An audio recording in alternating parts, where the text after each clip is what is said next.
ঢাকা বিশ্ববিদ্যালয়ে চান্স পেতে হলে একেবারে লাস্ট ইয়ারগুলোতে যেই টাইপ প্রশ্ন এসেছিল সেগুলোকে সলভ করার টেকনিক বা প্রসেসটা বুঝতে হবে। সো আমি এখানে 2-3টা প্রশ্ন নিয়ে এসেছি যেগুলো একটু বুঝতে কষ্ট হবে, কিন্তু সিস্টেমটা তুমি ধরতে পারলে তুমি যখন অ্যাডমিশনের পরীক্ষা দিবা তখন ঢাকা ইউনিভার্সিটির ইংরেজি বেসিকটা ক্লিয়ার হয়ে যাবে এবং তোমার চান্স পাওয়াটা সহজ হবে।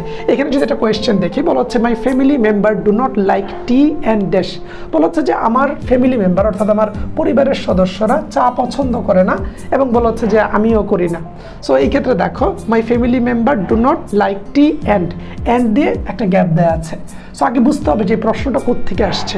এই প্রশ্নটা আসছে হচ্ছে তোমার নেগেটিভ এগ্রিমেন্ট থেকে। কোথা থেকে? Negative agreement. নেগেটিভ এগ্রিমেন্ট থেকে আসছে, অর্থাৎ আমরা সাবজেক্ট ভার্ব এগ্রিমেন্ট করি না, ওইরকম একটা নেগেটিভ এগ্রিমেন্ট থাকে। সেই নেগেটিভ এগ্রিমেন্টের স্ট্রাকচারটা হচ্ছে অ্যান্ডের পরে যদি নিডার থাকে, নিডারের পরে ভার্ব বসে তারপরে সাবজেক্ট। এটা হচ্ছে রুলস। তাহলে এই প্রশ্নের উত্তরটা পারার একমাত্র উপায় হচ্ছে যে এই রুলসটা সম্পর্কে ভালো আইডিয়া রাখবে, তার পক্ষে চান্স পাওয়াটা সহজ হবে এবং প্রশ্ন দেখেই সে উত্তর করে ফেলতে পারবে। এখন এই প্রশ্নটা তো বিশ্ববিদ্যালয়ে আসা একটা প্রশ্ন। এখন সাবজেক্ট ভার্ব এগ্রিমেন্ট কিংবা নেগেটিভ এগ্রিমেন্টগুলো যদি ভালোভাবে না পড়ো তাহলে তোমার বেসিকে সমস্যা থাকবে। তার মানে এই প্রশ্নটার জন্য জাস্ট এই রুলসটা যদি তোমার জানা থাকে তুমি ইজিলি ঢাকা বিশ্ববিদ্যালয়কে ক্র্যাক করতে পারবে এই টাইপ প্রশ্ন যখন আসবে। তাহলে আমরা যদি এখন একটু ব্যাখ্যাটাতে চলে যাই, তাহলে এখানে এন্ড আছে, তাহলে আমরা কি বলছি? এন্ডের পরে বসবে নিদার, তারপরে ভার্ব, তারপরে সাবজেক্ট। এই অনুযায়ী এটা ঠিক আছে। এন্ডের পরে এখানে আই ডু নট টু নাই, আই ডু নট নাই, এখানে নাই। আবার নিদারের পরে সাবজেক্ট, তারপরে ভার্ব। এটা ভুল। কেন ভুল? কারণ আমরা দেখছি কি থাকবে, আমরা দেখছি থাকবে হচ্ছে নিদারের পরে ভার্ব। আমরা দেখছি নিদারের পরে থাকবে ভার্ব, কিন্তু এখানে নিদারের পরে দেওয়া আছে সাবজেক্ট, তাহলে তো এটা ভুল। নিদারের পরে ভার্ব দেওয়া আছে এই জায়গায় আর সাবজেক্ট দেওয়া আছে পরে, তাহলে এটা হচ্ছে আমাদের উত্তর। My family member do not like tea, আমার পরিবারের কেউ চা পছন্দ করে না, অ্যান্ড নিদার ডু আই, এবং আমিও না, নিদার ডু আই। তার মানে যদি নেগেটিভ এগ্রিমেন্ট থাকে এন্ডের পরে নিদার ভার্ব সাবজেক্ট, এন্ডের পরে নিদার ভার্ব সাবজেক্ট, এন্ডের পরে নিদার ভার্ব সাবজেক্ট। নর্মালি আমরা কি জানি? নর্মালি আমরা জানি যে আগে সাবজেক্ট বসে তারপরে ভার্ব বসে, কিন্তু ব্যতিক্রমটা তো এই জায়গাতেই। এই যে এইখানে একটু উল্টাভাবে বসে, আগে বসে ভার্ব পরে বসে সাবজেক্ট।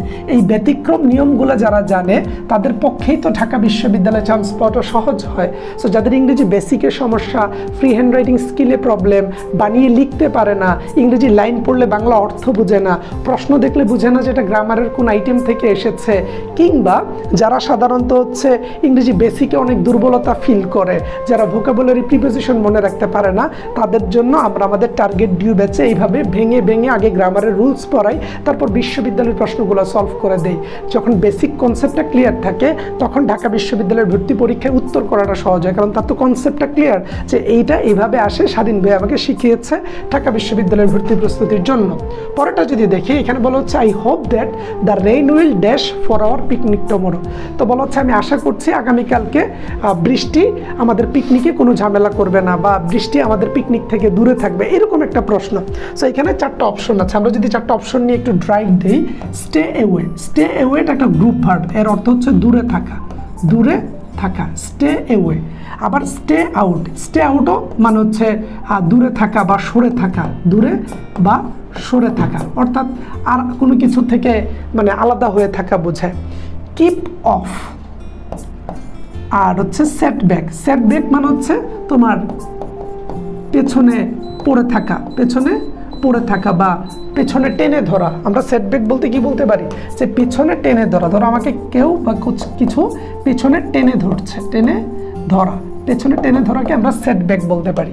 আর কিপ অফ, দেখো I hope that the rain will, আমরা আশা করি বৃষ্টি আমাদের থেকে কোনো একটা সমস্যা করবে না। এখানে কিপ অফ বলতে বোঝানো হয় যে তোমার সমস্যা না করা, সমস্যা না করা, বা আমরা বলতে পারি এড়িয়ে চলা, এড়িয়ে চলা, এড়িয়ে চলা অর্থে আমরা এটাকে ব্যবহার করি। তাহলে তুমি যদি দেখো স্টে অ্যাওয়ে, আমরা সাধারণত এরকম বলতে পারি, স্টে অ্যাওয়ে দিয়ে আমরা বলতে পারি এরকম যে please stay away bad company, bad company, অর্থাৎ খারাপ সঙ্গীদের থেকে দূরে থাকো, স্টে অ্যাওয়ে। আবার আমরা বলতে পারি যে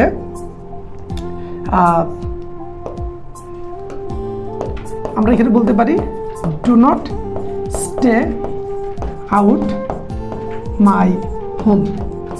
আমরা বললাম যে আমার বাসা থেকে যেও না, do not stay out my home, আমার বাসা থেকে তুমি যাও না। আবার সেটব্যাকের ক্ষেত্রে আমরা বলতে পারি যে ব্যাড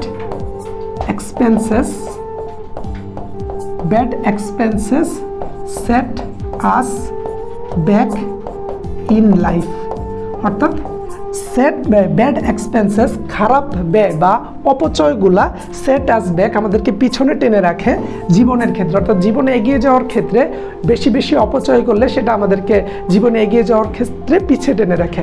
আর কিপ অফ মানে হচ্ছে এড়িয়ে চলা। তাহলে এটা দিয়ে যদি আমরা বাক্যটাকে সমাধান করার চেষ্টা করি তাহলে দেখো বেরিয়ে আসতেছে যে আই হোপ, আমরা আশা করি, আই হোপ দ্যাট, আমি আশা করি যে the rain will keep of, বৃষ্টিটা সাধারণত এড়িয়ে চলবে ফর আওয়ার পিকনিক টুমরো, মানে আশা করে যে আমরা আশা করতেছি কালকে বৃষ্টি এসে আমাদের পিকনিকে ঝামেলা করবে না, বৃষ্টিটা চলে যাবে। যেহেতু বৃষ্টি বাদলের দিন আমরা অনেক সময় এরকম এজিউম করি না যে কালকে মনে হয় আমরা পিকনিকে গেলে বৃষ্টিটা আমাদেরকে বেশি এটা ঝামেলা করবে না। তাহলে দেখো I hope that the rain will keep of for our picnic tomorrow. তার মানে এই প্রশ্নের উত্তরটা জানতে হলে তোমাকে কিন্তু গ্রুপ ভার্বগুলো সম্পর্কে জানতে হবে। সো এখানে সঠিক উত্তর হচ্ছে কিপ অফ।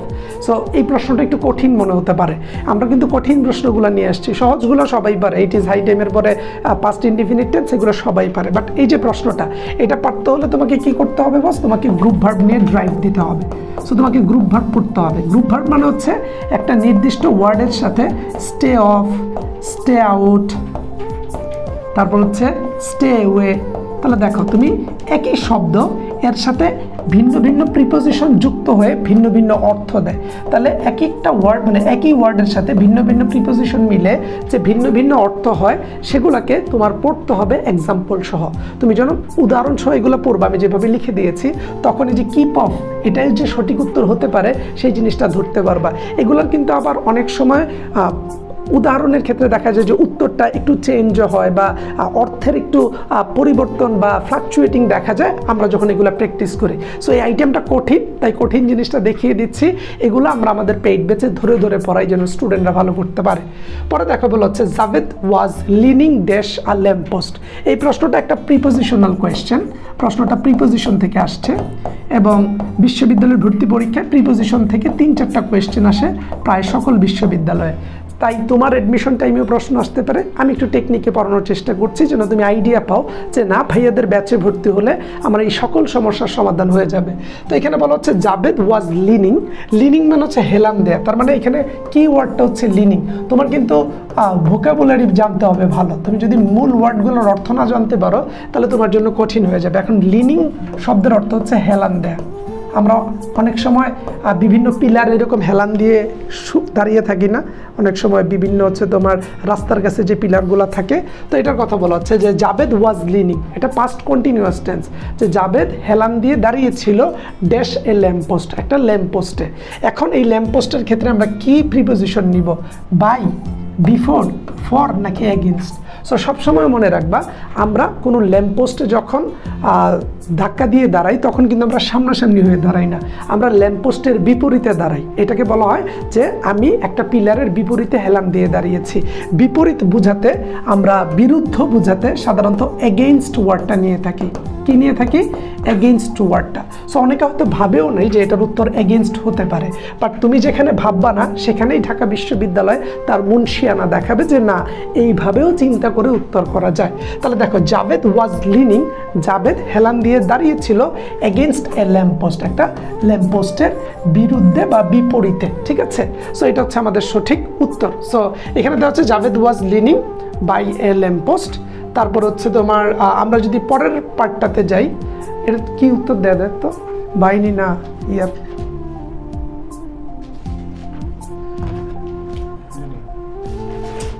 পরেরটা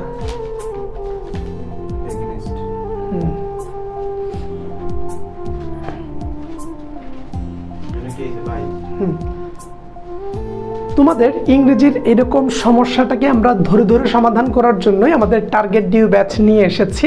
সো তোমরা যারা ঢাকা ইউনিভার্সিটিকে প্ল্যান করছো, যাদের ইংরেজি বেসিকের সমস্যা, ফ্রি হ্যান্ড রাইটিংয়ের সমস্যা, যারা হচ্ছে ইংরেজি লাইন পড়ে বাংলা ধরতে পারে না, যারা ইংরেজি প্রশ্ন পড়ে এটা কোন জায়গা থেকে আসছে বুঝে না, যারা হচ্ছে রিটেনের ক্ষেত্রে ভয়ে আছো, তাদের জন্য আমাদের এই টার্গেট ডিউ ব্যাচ সবচেয়ে সহায়ক। কীভাবে ধরে ধরে পড়াই সেটা তুমি দেখেছো। এখানে আমরা এমসিকিউ সলভ করছি, বাট পেইড ব্যাচে আমরা একেবারে বিস্তারিত A to Z পড়াই। সো আমাদের পেইড ব্যাচে ভর্তি চলছে। এখন প্রথম 1000 জন স্টুডেন্টের জন্য আমরা ডিসকাউন্ট দিচ্ছি 2999 টাকা। প্রতি বছরে আমাদের এখানে 2-3000 স্টুডেন্ট ভর্তি হয়। সো 4500 থেকে 2999 টাকা দিয়ে তুমি ভর্তি হতে পারবা এইচএসসি পরীক্ষা চলাকালীন সময় বা এইচএসসি পরীক্ষার পরে। আমাদের এই কোর্সটা ফেসবুক সিক্রেট গ্রুপে লাইভে হবে। প্রতিটা ক্লাস রেকর্ডেড থাকবে আমাদের ওয়েবসাইটে। ক্লাস শেষে লেকচার শিট PDF আকারে দেওয়া হবে। প্রতিটা ক্লাসের শেষে নেওয়া হবে পরীক্ষায় সমস্যা থাকবে সলভ ক্লাসের সমস্যা ফোন দাও আমার নাম্বারে। তোমাকে সর্বাত্মক সেবা দেওয়াটাই তো আমাদের মূল উদ্দেশ্য। এরও বাইরে তুমি আমাদের ব্যাচে ভর্তি হয়েছ, যে কোনো সমস্যা তুমি যে কোনো টিচারের সাথে সরাসরি কথা বলতে পারবা। এখানে যারা ক্লাস নিচ্ছেন সবাই ঢাকা ইউনিভার্সিটির। আমাদের ফ্রি ক্লাস আছে, তুমি অলরেডি আমার ইংরেজি বা সাধারণ জ্ঞান ক্লাস দেখেছো। অন্তর ভাইয়া বাংলা নিচ্ছেন, এবং যারা ব্যবসায় শিক্ষা শাখা তাদের জন্য জাফর ভাইয়া হচ্ছে হিসাব বিজ্ঞান, তারপর তোমার হচ্ছে মার্কেটিং, ভাইয়া হচ্ছে ম্যানেজমেন্ট ফিনান্স। সবাই ঢাকা ইউনিভার্সিটির, এবং আমরা BBA ফ্যাকাল্টি এবং মানবিক বিভাগের শিক্ষার্থীরা মিলেই তোমাদের স্বপ্ন জয়ে সামনে থেকে গাইড করতে চাচ্ছি। সো আত্মবিশ্বাস যদি থাকে, যদি মনে হয় যে না চান্স এবার আমি নিবই, তাহলে চটজলদি সময় নষ্ট না করে আমাদের পেজ ইনবক্স করো, নাম্বারগুলোতে কল দাও। আমার বিশ্বাস ধরে ধরে পড়তে পারলে সমস্যাটাকে যদি আমরা একেবারে গোড়া থেকে সমাধান করে দিতে পারি, তাহলে তোমার ঢাকা ইউনিভার্সিটিতে চান্স পাওয়া কেউ আটকাতে পারবে না। এবং খুব শীঘ্রই তুমি চান্স পাবে। তোমার চান্স পাওয়ার গল্পটা আমি ভিডিও করে সমগ্র বাংলাদেশকে শোনাতে চাই। আসসালামু আলাইকুম।